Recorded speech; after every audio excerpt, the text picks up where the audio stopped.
இன்னைக்கு நம்ம சேனல்ல கருணக்கிழங்கு வறுவல் செய்முறையை தாங்க பார்க்க போறோம். இந்த வறுவலை வந்து குயிக்கா பண்ணிடலாங்க. வாங்க வீடியோக்குள்ள போலாம். வெல்கம் டு வின்னிங் மகா சமையல்.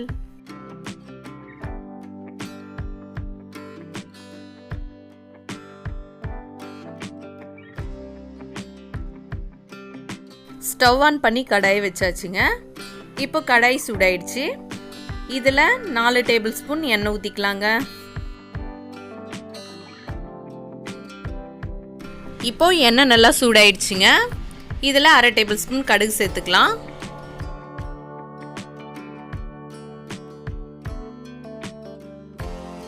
கடுகு நல்லா பொரிஞ்சு வந்ததும் ஒரு மீடியம் சைஸ் பூண்டை தோல் நீக்காமல் இது மாதிரி தட்டி எடுத்து வச்சிருக்கிறேங்க.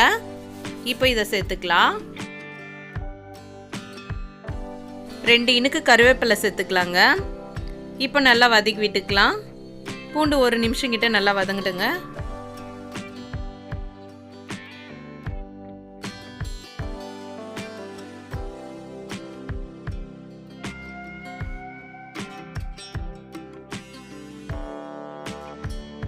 அரை கிலோ கருணக்கிழங்கு இது மாதிரி மெலிசான பீசஸாக கட் பண்ணி வச்சுருக்குறேங்க. உங்களுக்கு எந்த ஷேப்பில் தேவையோ அந்த ஷேப்பில் கட் பண்ணிக்கோங்க. இப்போ பூண்டு இது மாதிரி நல்லா வதங்கி வந்ததும் கட் பண்ணி வச்சுருக்கிற கருணக்கிழங்கை சேர்த்துக்கலாங்க.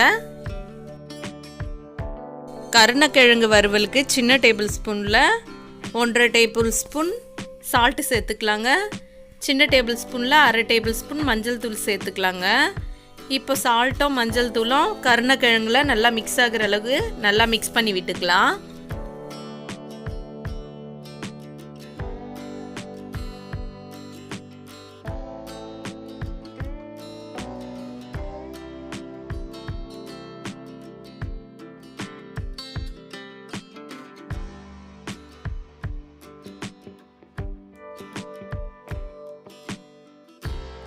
இப்போ கருணக்கிழங்கு நல்லா கலந்து விட்டாச்சுங்க. இப்போ தட்டை போட்டு மூடிடலாங்க. அப்பப்போ தட்டை ஓப்பன் பண்ணி கருணக்கிழங்கை நல்லா கலந்து விட்டு திரும்பியும் தட்டு போட்டு மூடிடுங்க. இப்படியே வேகட்டுங்க. இந்த ஆவிரிலேயே கருணக்கிழங்கு வெந்துருங்க.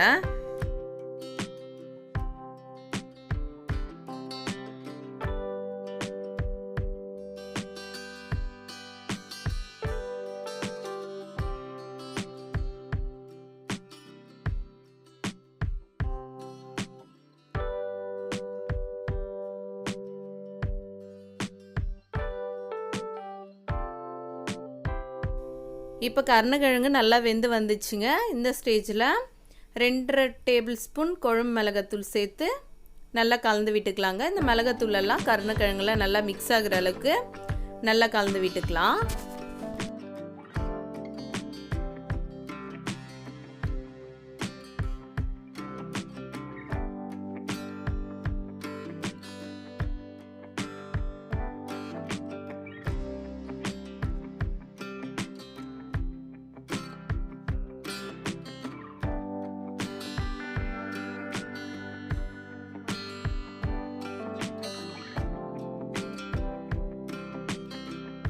இப்போ நல்லா கலந்து விட்டாச்சுங்க. இப்படியே தட்டு போட்டு மூடிடலாங்க. அப்பப்போ தட்டை மட்டும் ஓப்பன் பண்ணி கலந்து விட்டுக்கலாம், அடி பிடிக்க விடாமல். இப்போ பாருங்கள், கருணக்கிழங்குல சேர்த்த மிளகாத்தூள் ஸ்மெல்லெல்லாம் போய் கருணக்கிழங்கும் நல்லா வறுபட்டு சூப்பராக ரெடி ஆயிடுச்சுங்க. இப்போ ஸ்டவ் ஆஃப் பண்ணிக்கலாம். குயிக்காக பண்ணக்கூடிய சூப்பரான சைட் டிஷ் கருணக்கிழங்கு வறுவல் ரெடி ஆயிடுச்சுங்க. இந்த வீடியோ பிடிச்சிருந்தா லைக் பண்ணுங்கள், ஷேர் பண்ணுங்கள். நம்ம வின்னிங் மகா சமையல் சேனலை சப்ஸ்கிரைப் பண்ணுங்கள்.